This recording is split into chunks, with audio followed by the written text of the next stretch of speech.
तो आज जो यात्रा हमारी यहाँ पर जंतर मंतर में समाप्त हुई, एक कदम गांधी के साथ, तो उसके शुरुआत से उस यात्रा के शुभारंभ और उसके नींव रखने वाले और साथ साथ संचालन में हमारे साथ हैं श्री रामधीरज जी।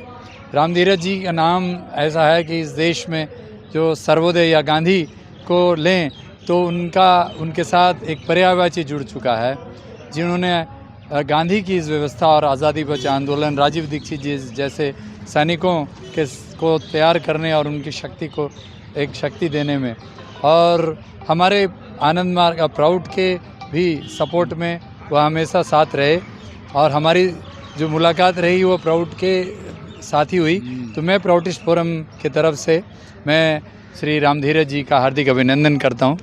तो रामधीरज भाई, इस यात्रा का पहले उद्देश्य बताइए, फिर आगे बात करें। जी, ये यात्रा एक कदम गांधी के साथ, ये गांधी विचार को लेकर की थी, जो गांधी को लगातार आज की जो वर्तमान सत्ता है, जो गांधी को गालियां दे रही है और जो उनको बदनाम कर रही है, कहते हैं कि भगत सिंह को फांसी दिलवाने का काम गांधी ने किया, पाकिस्तान बनवाने का काम गांधी ने किया, सुभाष चंद्र बोस देश से भगाने का काम गांधी ने किया, तो पटेल की जल्दी मृत्यु हो गई, इसके लिए गांधी दोषी हैं। तो ये सारे जितने भी दोष हैं वो सब गांधी के ऊपर हैं। तो हम लोगों का ये कहना था, भाई देश की जनता सही सही जानती है, जनता से संवाद करने की ज़रूरत है, उसके लिए हम निकले। उसका एक और भी बड़ा कारण ये था कि ये सरकार, जैसा आप जानते हैं, केवल 48 में उसने गांधी की हत्या नहीं की, बल्कि जब वो सत्ता में आ गए हैं तो वो ये चाह रहे हैं कि कैसे हम गांधी का नाम पूरे तौर पर मिटा दें। तो उसके लिए वो जितने गांधी संस्थान हैं उस पर वो कब्जा करते जा रहे हैं। सबसे पहले उन्होंने साबरमती पर कब्जा किया, फिर उन्होंने जब गांधी जी पहले अफ्रीका से आए थे उन्होंने उस आश्रम को बनाया था, फिर उन्होंने जो गुजरात विद्यापीठ थे उस पर कब्जा कर लिया। पूरा जो गांधीयन लोग थे उनके सबको निकाल बाहर कर दिया है। आरएसएस के लोगों ने पूरी तरह कब्जा कर लिया है। तीसरा आक्रमण उनका, जिस जयप्रकाश जी के चरणों में बैठ करके उन्होंने सीखा, उस आश्रम को उन्होंने ढा दिया, जो बनारस में सर्व सेवा संघ साधना केंद्र था, जिसको जयप्रकाश जी, लाल बहादुर शास्त्री, विनोबा भावे ने मिलकर के खड़ा किया था। उस ज़मीन को खरीदा था, वहाँ 48 भवन थे, उस सारे को उन्होंने बुलडोज कर दिया है। तो क्योंकि वहाँ गांधी विचार की किताबें छपती थी। तो ये सत्ता गांधी को किसी भी तरह से, गांधी को और गांधी विचार को ये स्वीकार नहीं करती है। तो हमारी लड़ाई इस बात की थी कि जनता जाने कि भाई गांधी ने, विनोबा ने और जयप्रकाश ने इस देश के लिए क्या किया है, और ये सरकार किस तरह से उनसे दुश्मनी निकाल रही है या उनको नेस्तनाबूद करना चाहती है। पहला तो ये था। दूसरा ये था कि जो हमारे आज़ादी के लोगों ने संविधान बनाया, जिससे आज मंदिर, मस्जिद, गुरुद्वारे सभी चीज़ें संचालित होती हैं, न्यायालय संचालित होते हैं, घर के आपसी झगड़े भी संचालित होते हैं, उस न्याय व्यवस्था को भी ध्वस्त करना चाहते हैं। इसके लिए जो संविधान में नियम कानून बने हैं उसको ये बदल रहे हैं। तीसरा जो था वो लोकतंत्र का है। आप जानते हैं कि लंबी लड़ाई के बाद जब ये देश गुलामी से आज़ाद हुआ है, राजतंत्र से आज़ाद हुआ है, तो एक लोकतंत्र की स्थापना हुई। और लोकतंत्र माने ये था कि हर आदमी को इस देश में रहने का अधिकार है, वो प्रेम के साथ रहे, अपनी बातों को कहे। उससे सहमत होना असहमत होना अलग बात है, लेकिन हर आदमी को लोकतंत्र की खासियत यही है कि हर आदमी को अपनी बात कहने का अधिकार है। हम बात जो कह रहे हैं वही बात सही है, जो दूसरा कह रहा है वो बात गलत है, ये सवाल नहीं है। तो उस लोकतंत्र को भी समाप्त करने में लगे हुए हैं। और जो चौथी बात है वो भारत की विरासत को, जो आज़ादी की विरासत है। आप सब जानते हैं कि जो आज़ादी पूरा दुनिया जानती है, पूरा देश जानता है कि 1947 देश आज़ाद हुआ, लेकिन ये कह रहे हैं कि नहीं, देश तो 2014 में आज़ाद हुआ है। ये हमारे जो स्वतंत्रता संग्राम सेनानी हैं उनका भी अपमान है। देश के लाख लोग जो शहीद हुए उनका भी अपमान है। तो हम लोगों का ये मानना है कि जो देश की आज़ादी का इतिहास है वो लोगों को पता होना चाहिए, और जो लोग उस इतिहास को झुठलाने की कोशिश कर रहे हैं, जनता उनके खिलाफ खड़ी हो। और अंतिम बात यह है कि गांधी जी के जो एकादश व्रत हैं उसमें एक सबसे महत्वपूर्ण व्रत है अभय, निर्भयता। और आज पूरा देश डरा हुआ है, पढ़ा लिखा हो, क्या हो, IAS अफसर हो, क्या बड़े बड़े नेता हों, किसान हो, जो भी है, हर आदमी डरा हुआ है कि ये सरकार कब किसको पकड़ के जेल में डाल देगी, किसके ऊपर वो छापे मार डालेगी, किसको पुलिस कब पकड़ के ले जाएगी। उसके ऊपर कोई मुकदमा नहीं, कोई न्यायालय नहीं, कोई बात नहीं, बस वो जेल में गया तो जेल में ही रहेगा। तो ये जो बुलडोजर राज हो गया है, जो सरकारी जो यह हो गया है कि भाई जो सरकार कहेगी बस वही सही है, अगर आपने सरकार का विरोध किया तो आप देशद्रोही हो गए। ये अनुचित है, ये नहीं होना चाहिए। इसके लिए पदयात्रा थी। हम लोगों ने 2 अक्टूबर से चल करके आज 26 नवंबर को यहाँ समाप्त किया है, केवल इसीलिए कि संविधान जिंदाबाद रहे, देश ये आबाद रहे, इसके लिए आवाज़ हम लोगों ने उठाई है। आपके चैनल के माध्यम से हम सभी मित्रों से अपील करना चाहते हैं कि ये लड़ाई जो जारी है ये आगे जारी भी रहेगी। जो साथी इस बात को सुन रहे हैं और इस बात से सहमत हैं, उन सभी से निवेदन है कि आगे जो लड़ाइयाँ होंगी, जो यात्राएं चलेंगी, उसमें भी आप सब लोग शामिल होंगे, आपका सहयोग रहेगा, तो हम आपके आभारी होंगे। ये देश आपका रेडियो। इसमें एक और हमारा सवाल है जो बहुत बुनियादी है कि गांधी जी प्रतीक हैं विकेंद्रित अर्थव्यवस्था के, यानी ग्राम स्वराज से लेकर लोक स्वराज, हिंद स्वराज तक का। तो इसमें प्राउड भी वही कहता है।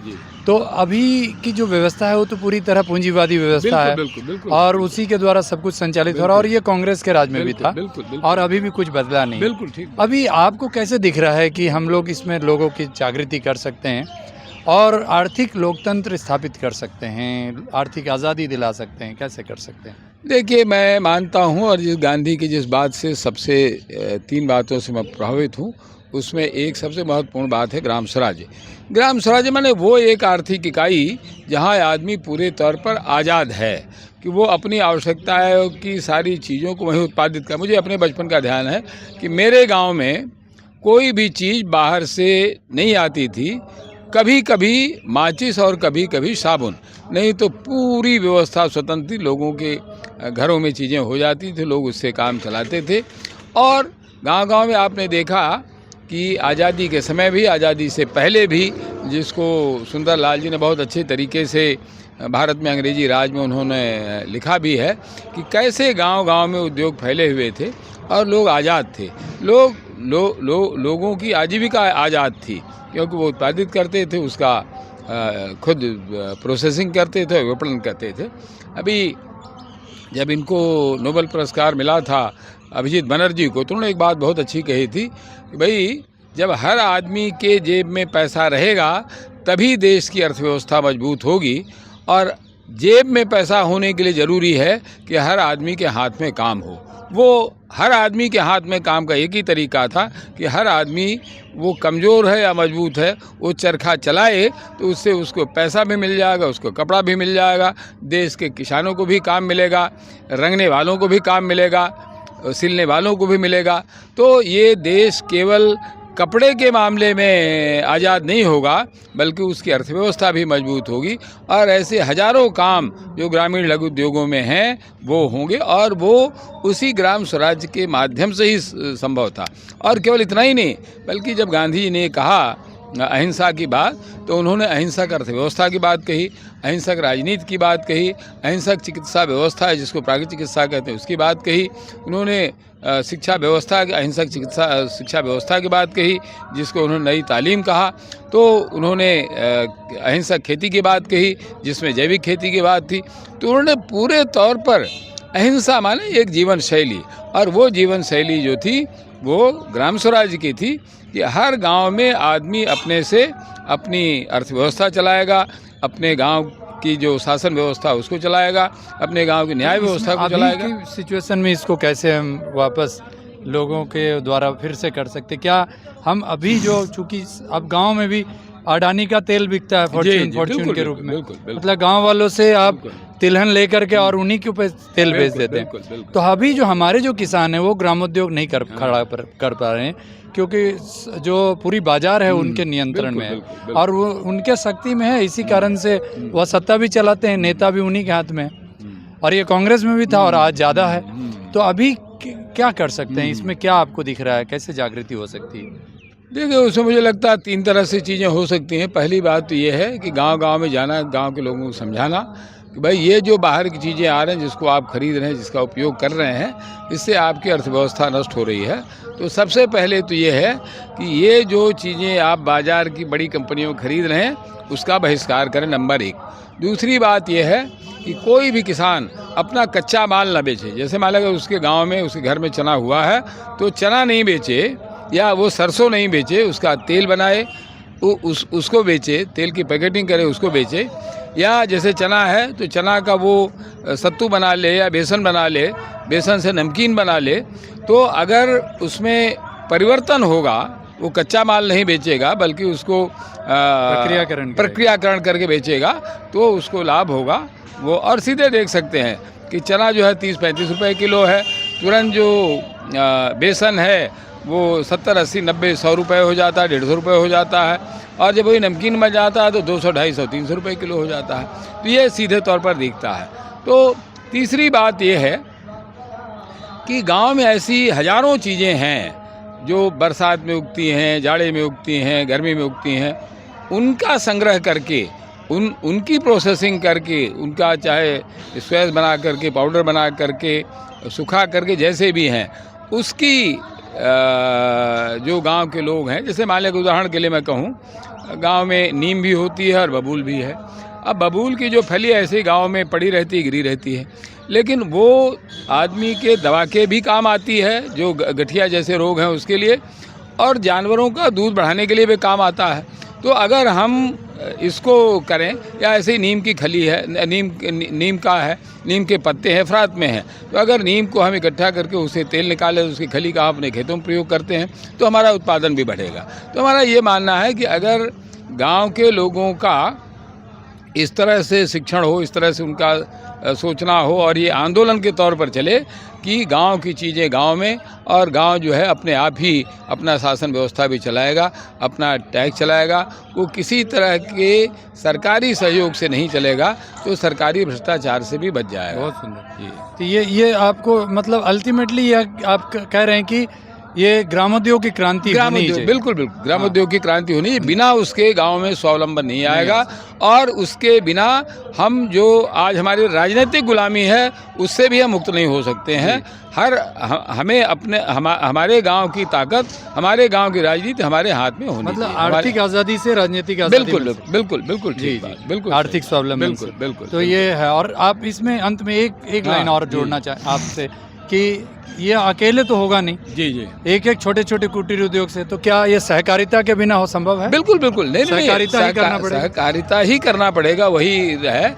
मैंने तो कई बार ये कहा है कि आज जो खादी ग्रामोद्योग हैं, या जो भी ऐसे संस्थाएं हैं, या अभी 3-4 दिन पहले ये गांव में मीटिंग हो रही थी, मालूम हुआ उस गांव में आधे से ज़्यादा लोग कर्जे में हैं। हमने कहा क्यों भाई, किसी ने 500 रुपये लिया है, किसी ने 1000 रुपये लिया है, किसी ने 5000 रुपये लिया है, और जिसने जो लिया है उसका कई गुना वो ब्याज दे चुके हैं। हमने कहा भाई, अगर इस गांव का एक कोऑपरेटिव होता, एक कोऑपरेटिव बैंक होता, हम जिस किसान को भी ज़रूरत होती, मान लीजिए 10,000, 20,000, 50,000, लाख रुपए, उस कोऑपरेटिव बैंक से वो ले लेता, अपना माल वहाँ पर वो गिरवी रख देता, जैसे वो महाजन के यहाँ रखता है, और फिर जब उसके पास पैसा होता तो ले लेता, या वो बिना बारगेनिंग के, बिना ब्याज के, जो गांव है, जो गांव का सहकारी बैंक है, वो उनको वापस करते थे या उनको चुकता करते थे। इतना बढ़िया सिस्टम हो सकता है, वो जिसका जवाब नहीं। तो मैं आपकी बात से 100% सहमत हूँ कि गांव में, हर गांव में कोऑपरेटिव सिस्टम की ज़रूरत है। वहाँ कोऑपरेटिव बैंक भी हो, खेती में भी सहकारिता हो, और ग्रामोद्योग में भी सहकारिता हो। वो जीवन में बिना सहकारिता के चल ही नहीं सकता, और संभव नहीं। का भी सहकारी, बिल्कुल बिल्कुल, जो कंज्यूमर्स हैं, बिल्कुल, क्योंकि वो तो वही रेडी मार्केट है, बाहर का सामान ले रहे हैं, है ना, वो पूंजीपतियों का सामान ले रहे हैं। जब गांधी जी ने रचनात्मक काम की बात कही, तो उसका जो बुनियादी कारण था वो ये था कि भाई जो समाज बिखरा हुआ है वो आपस में मिल जाए। जब लोग साथ मिलकर के काम करेंगे तो फिर मान लिया अगर हम शिक्षा की बात करते हैं, हम कौमी एकता की बात करते हैं, हम ग्रामोद्योग की बात करते हैं, तो अगर हम सामूहिक रूप से मिलकर के काम करेंगे तो धीरे धीरे हमारी वृत्ति भी बनती जाएगी। इसलिए जो है वो जीवन के लिए भी, देश के लिए, वो समाज के लिए बहुत ज़रूरी तत्व है सहकारिता। बहुत बहुत धन्यवाद। जी। नमस्कार, धन्यवाद।